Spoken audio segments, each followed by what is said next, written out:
শুধুমাত্র লেখাপড়ার বিষয়ে মেয়েদের সাথে কথা বলা যাবে কিনা? হ্যাঁ, মেয়ে যদি আপনার স্ত্রী হয় বলা যাবে। এই করতে করতেই তো ইমান চলে গেল। প্রথমে কথা বলবেন, নোট চেঞ্জ করবেন। আমরা কি ভার্সিটিতে পড়ি না মনে করছেন? নোট এক্সচেঞ্জ করবেন।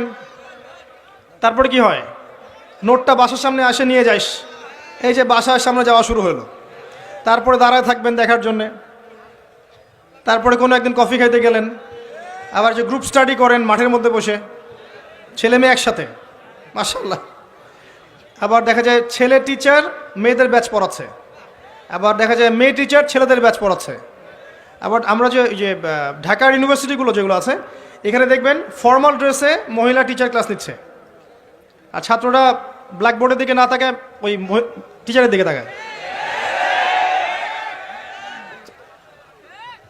এই করতে করতেই হলো। তারপরে অ্যাফেয়ার হয়ে গেল।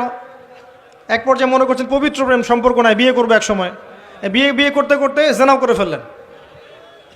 দফায় দফায় জেনা হলো, পরে দেখলেন ব্রেকআপ হয়ে গেছে, ওর জায়গায় আপনি আমার জায়গায়, লাইফ শেষ। ওই মেয়ে যখন কারো সংসারে যাবে সেও সুখী না, আর আপনি যখন কাউরে বিয়ে করবেন আপনিও সুখী না।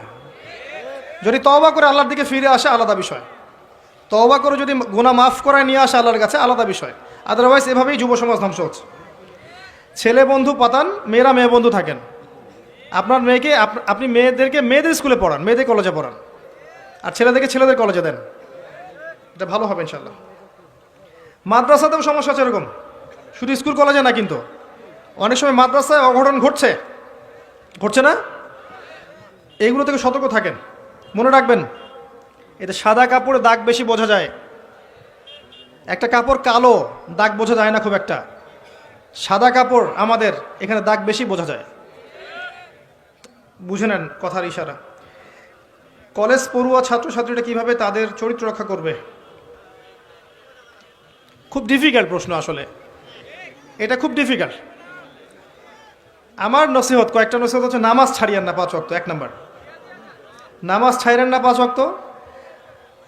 যারা দুনিয়াদার বন্ধু বান্ধব এদের সাথে মিশেন না, কম মিশার দরকার নাই। প্রয়োজন হলে কথা বলেন, আদারওয়াইজ কথা বলার দরকার নাই। আপনাদের ফ্রেন্ড সার্কেলের মধ্যে যারা একটু ইমানদার, নামাজ কালাম পড়ে, এদের সাথে মেশেন। পড়াশোনায় বেশি ব্যস্ত থাকেন, এত বেশি পড়াশোনায় ব্যস্ত থাকেন যেন অন্য চিন্তা আপনার মধ্যে আসতে না পারে, ঠিক আছে? আর এই যে স্মার্টফোন কম চালান, ইউটিউব কম দেখেন, ফেসবুকে যায় না বেশি। আপনি বই পড়েন, খেলাধুলা করেন। শোনেন, খেলাধুলা করেন।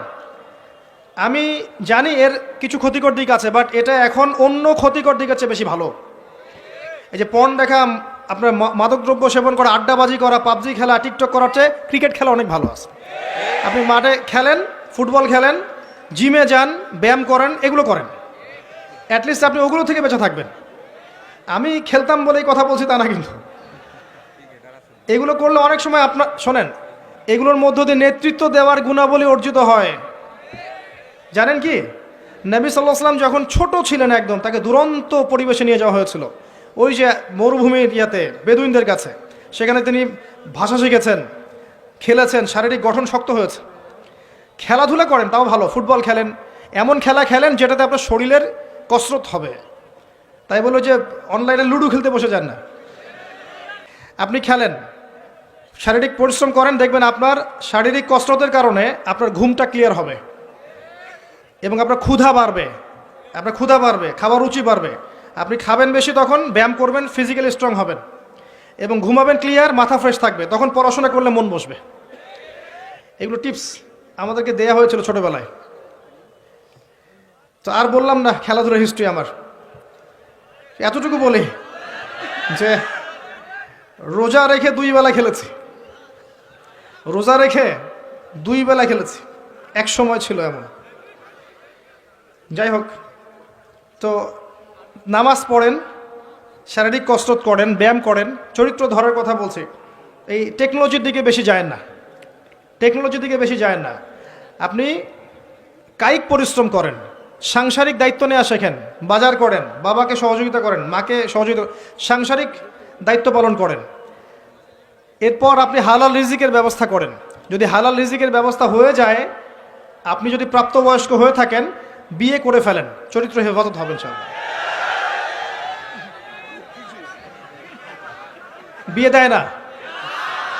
আচ্ছা, এটা তো বাবা মার দোষ, এটা বাবা মার দোষ। প্রাপ্তবয়স্ক হয়ে গেলে হালাল রিজিকের সোর্স থাকলে বিয়ে দিলে চরিত্র হেফাজত হবে ইনশাল্লাহ।